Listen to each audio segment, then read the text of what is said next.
kita terdidik untuk menjadi orang-orang yang baik, karena kecintaan cenderung membuat orang mau melakukan apapun ya demi yang dicintai.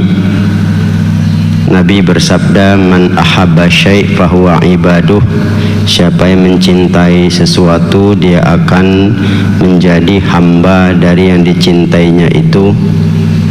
Tentunya bagi kita sesudah mencintai Allah, kita dituntut mencintai Rasulullah ya, walaupun juga sebagian menggambarkan dari Rasul inilah kecintaan itu ya bisa lebih lengkap dia untuk bisa kita sikapi. Di dalam Al-Quran surah Ali Imran 31 jelas digambarkan, Qul in kuntum tuhibbunallaha fattabi'uni yuhibbukumullah wa yaghfir lakum dzunubakum wallahu ghafurur rahim. Katakan ya Muhammad, jika engkau ingin mencintai Allah, ikutlah aku, niscaya ya Allah mencintai kamu dan mengampunkan dosa-dosa kamu, dan Allah Maha Pengampun lagi Maha Penyayang. Kalau kita lihat di sabda Rasulullah sallallahu alaihi wasallam, beliau mengatakan, la yu'minu ahadukum hatta akuna ahabba ilaihi min walidihi wa waladihi wan nasi ajma'in.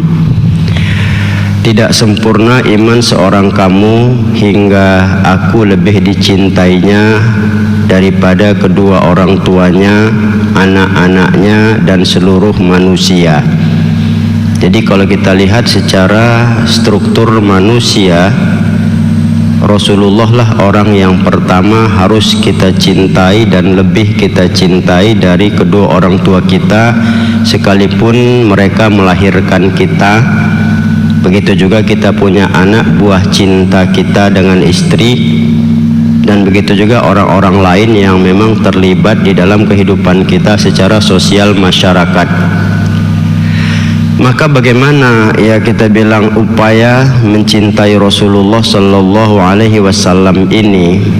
Di dalam kitab Tarbiyah Rasulullah itu ada beberapa hal yang perlu menjadi satu ya pegangan dalam hidup kita, satu hal yang perlu menjadi ya bahan renungan, pemikiran ya. Yang pertama ya, kecintaan itu ya bisa kita timbulkan karena Rasulullah adalah Mustafa ya. Mustafa ini adalah orang pilihan yang khusus dipilih Allah. Tentu namanya Allah memilih orang yang menjadikan supaya dia ya disembah, dikenal, dan bagaimana keberadaan Allah itu, maka tidak sembarang orang dipilih oleh Allah. Tentu yang dipilihnya adalah orang-orang yang terbaik, orang-orang yang murni, orang yang suci, orang yang bisa menjadi standar dalam berbagai macam sisi kehidupan. Kita saja kalau kita mau bercermin ya, walaupun tidak pantas kita bilang kita membandingkan, tapi kalau kita disuruh memilih sesuatu yang kita inginkan, yang membuat kita senang, pasti kita punya penilaian ya. Kita maaf ya Bu, walaupun nggak cocok ya apanya nih ya perumpamaan ini, kalau kita memilih barang tentu apa ya sesuai dengan keinginan kita, sesuai dengan standar yang kita sendiri menilainya, sesuai dengan apa yang memang ketika kita kenakan, kita pakai dan sebagainya, ya ini akan memberikan nilai kita sendiri nyaman, nikmat.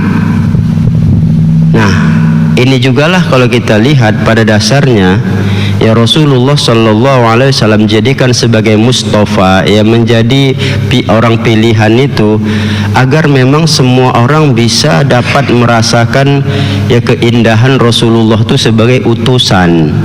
Dan memang itulah yang terjadi pada Rasulullah. ya melihatnya saja orang sudah senang memandangnya, ya. Apalagi Abu Bakar Siddiq sampai berkata, tidak ada yang lebih aku senangi di dunia selain diantaranya adalah melihat wajah Rasul. Tidak ada kata puas melihat wajah Rasul itu. Nah ini kalau kita lihat kan suatu hal, ya kita memang tidak melihat wajah Rasulullah, tapi paling tidak dari apa yang diungkapkan Abu Bakar ini kan, Abu Bakar saja orang yang langsung berjumpa tidak puas, ya kita bilang terus ya menatap Rasulullah itu, ya jumpa dengan Rasulullah, ya apalagi kita, paling tidak kita kan kerinduan kita itu bisa kita ya rasakan terhadap pribadi Rasul itu. Jadi makanya kecintaan itu bisa timbul ketika kita tahu orang yang diutus Allah itu adalah orang pilihan, yang terpilih dia. Nah, siapapun orang kalau memilih orang lain itu nggak akan sembarangan. Makanya Allah juga memilih Rasul itu bukan ya manusia sembarangan. Manusia memang terjaga betul dia. Apalagi kalau kita buka sejarah sirah Rasulullah itu, ya aku pindah dari satu sulbi ke sulbi yang lain dari orang-orang yang bersih, kata Rasulullah. Jadi keturunan Rasulullah itu dari Nabi Ibrahim, ya, terus kepada sampai Nabi Ismail, dan Nabi Ismail terus sampai kepada Rasulullah. Itu orangnya baik-baik semua, itu orang yang terjaga betul ya di dalam kehidupan mereka. Tapi begitulah satu gambaran yang diungkapkan dalam silsilah dan nasab Rasulullah, yaitu yang pertama. Jadi memang masalah Allah memilih, maka kita tidak salah menjadikan Rasul itu sebagai orang yang kita cintai, karena itu merupakan pilihan Allah, dan Allah tahu naluri ya kenikmatan, keinginan dan nilai sayang kita tuh kepada beliau. Yang kedua, ya Rasul ini kita cintai karena perjuangannya cukup berat. Kita kadang terus terang aja, naluri kita simpatik kepada seseorang itu ketika kita dihadapkan pada kehidupannya yang cukup syarat dengan berbagai macam ya kehidupan yang berat, yang penuh cobaan. Kita bisa lihat sejarah Rasulullah itu kan begitu. 2 bulan dalam perut ibunya, ayahnya meninggal, tak sempat dia lihat. Kasih sayang ibu yang diharapkan, baru umur 6 tahun ibundanya meninggal. Ya tentu siapa yang paling sayang sudah itu kakeknya. Si kakek begitu menyayangi Abdul Muthalib, 2 tahun saja meninggal. Ya, yatim piatu yang dia hadapi, harus tinggal dengan pamannya Abu Thalib yang miskin, anak 9 tambah beliau 1. Ya, Abu Thalib kadang ya mengembala kambing, kadang Abu Thalib itu berdagang, itulah diikuti Rasulullah berjibaku di situ. Ya. Nah ini kalau kita lihat ya, begitulah terus kehidupan Rasulullah sampai ketika diangkat jadi Rasul. Ternyata apa yang terjadi, ya cobaan begitu berat, sampai beliau dilempari di Taif itu, semua orang menyuruh budak-budaknya, ya orang-orangnya di situ, ya sampai berdarah mulut beliau itu karena batu ya yang mengena wajahnya. Nah ini kan kalau kita lihat perjuangan yang begitu berat, harus terusir dengan melalui hijrah kita bilang ya. Nah ini kan hal-hal yang sangat kita bilang ya tekanan-tekanannya ada. Orang yang melakukan ya kehidupan seperti itu terjadi, ini kan menimbulkan simpatik yang besar. Ya kita aja kadang-kadang ya walau terserahlah ya, kita tidak bicara. Kadang-kadang ketika sistem politik orang ya satu calon dianiaya, kita simpatik terus. Akhirnya kita pilih dia. Kenapa? Dia teraniaya, kasihan, dihujat dan sebagainya. Nah itu saja. Apalagi kalau kita lihat perjuangan Rasulullah ini kan jelas ya. Tidak gampang Islam itu dibawa oleh Rasulullah. Islam itu dibawa oleh Rasulullah dari Allah Ta'ala itu penuh dengan berbagai macam rintangan, tak segampang dan semulus apa yang kita pikirkan, tapi ternyata isinya luar biasa ya, mengantarkan kita kepada nilai-nilai kebaikan yang begitu utuh dia. Nah inilah ya, makanya tidak layak kita tidak mencintai Rasulullah yang berjibaku di dalam kehidupannya, yang terus menerus ya kalau kita lihat mengalami penderitaan ya. Kalau kita lihat dari masa kecilnya pun sudah ya tidak ada lagi orang tuanya. Bahkan kisah kecil salah satunya itu kan digambarkan ya, kebiasaan orang Arab itu, ya, anak-anak kecil mereka tuh disusukan oleh ibu susu. Itu paling lama 2 tahun.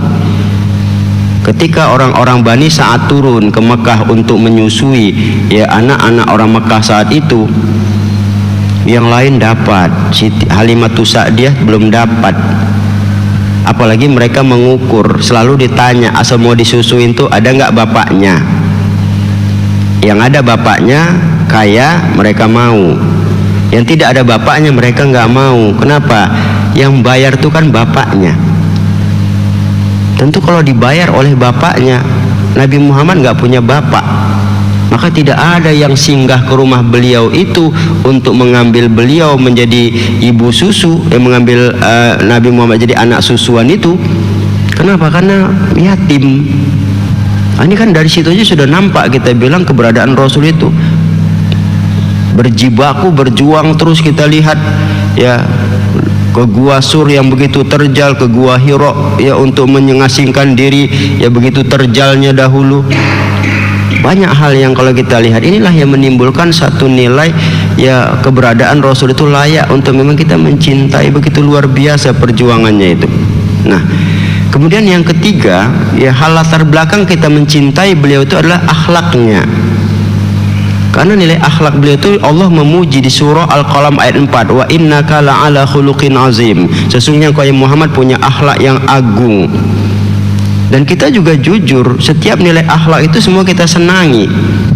Kita menyenangi orang yang jujur, kita menyenangi orang yang amanah, kita menyenangi orang yang punya rasa malu, kita menyenangi orang yang bertawakal, orang yang ridho, ikhlas dan sebagainya. Itu naluri kita nggak bisa dipungkiri, dan itu sama Rasul ada semua, menjadi suri tauladan sama kita, ya.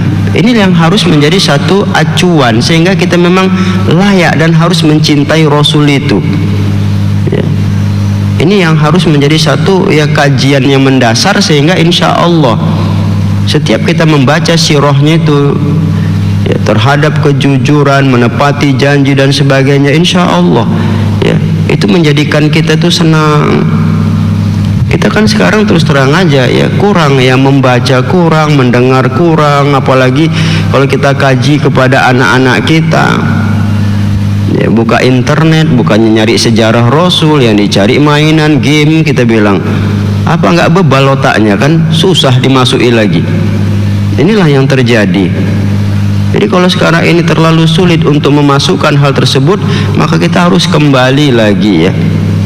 Apalagi setiap sekolah-sekolah itu, ya, cobalah sirah ini dibacakan, ya, 5-10 menit sebelum belajar, 5-10 menit sesudah belajar, diulang kembali sirah itu, ya. Insya Allah mudah-mudahan itu akan memberikan apa, ya, nilai tuntunan yang begitu besar. Itu nanti kita bicara dari sisi pendidikannya, tapi ini dari sisi motivasi bagaimana membangkitkan kecintaan kepada Rasulullah Sallallahu Alaihi Wasallam. Nah, kemudian selanjutnya bahwa kecintaan pada Rasul itu merupakan kecintaan kepada Allah. Jadi tidak hanya Rasul sebagai objek kecintaan kita, ternyata di dalamnya itu ada kecintaan langsung kepada Allah. Di dalam Ali Imran 31 kan jelas, kul in kuntum tuhibbunallaha fattabi'uni. Jika kamu ingin mencintai Allah, ikutlah aku, yuhibbukumullah. Niscaya Allah mencintai kamu. Karena yang dibawa Rasul tidak ada satupun yang tidak dari Allah. Itu satu nilai otomatis yang kita dapatkan di balik itu. Kalau sudah Allah mencintai, ya, dari cinta kita kepada Rasulullah ini insya Allah, ya, memberikan perasaan yang begitu nyaman, teduh. Nah, ini hal juga yang perlu bahwa, ya, pada dasarnya sekali kita dapatkan dari Rasul, ternyata kita juga mendapatkan dari Allah apa yang sebenarnya, ya, kita harapkan dalam kehidupan ini. Kemudian selanjutnya bahwa mencintai Rasul ini kita bilang apa yang kita rasakan dan perlu kita renungkan, adanya titik aman dalam jiwa, ada perasaan nyaman dalam hati dan batin kita. Perhatikanlah apa yang dikerjakan Rasulullah, kan solusi-solusi kehidupan ada pada dirinya yang beliau berikan kepada kita. Ketika kita resah, kita disuruh sholat, itu kan ada titik aman. Ketika nafsu kita tinggi, disuruh puasa, ada rasa titik aman. Ketika kita punya harta akan menimbulkan kebakhilan, ada nilai zakat dan sodako. Ya, ketika hati kita mulai keras, kasar, ada nilai zikir dan baca Quran. Ketika kita dalam kegelapan, ada taklim ilmu yang dituntut. Ada ya pengamanan jiwa tuh ada yang dipaparkan Rasulullah. Dalam diri Rasul itu memberikan rasa aman. Solusi-solusi kehidupan tuh ada. Kayak mana kita nggak sayang sama dia? Tapi kalau kita nggak melihat keberadaan diri beliau itu, bagaimana kita mempunyai rasa aman? Ya, sholat tidak, kacau aja. Ya, mendengar tak mau, bebal. Dinasehati pun nggak jalan, malah ya apalagi sekarang kan kita lihat pantang tersinggung main pukul aja, bukannya malah mengkoreksi. Ya, pantang nggak senang tawuran. Apa nggak ada jalan lain? Sama Rasul ada solusinya itu. Jadi Rasul itu kita mencintainya karena apa? Ada rasa aman, menimbulkan rasa aman dalam jiwa kita. Kalau sudah masing-masing jiwa mencintai beliau, ada rasa aman, maka akan membentuk keamanan pada keberadaan hidup ya, sekitar lingkungan keluarga dan sebagainya, itu otomatis. Ini yang kadang tidak dipahami sejauh itu.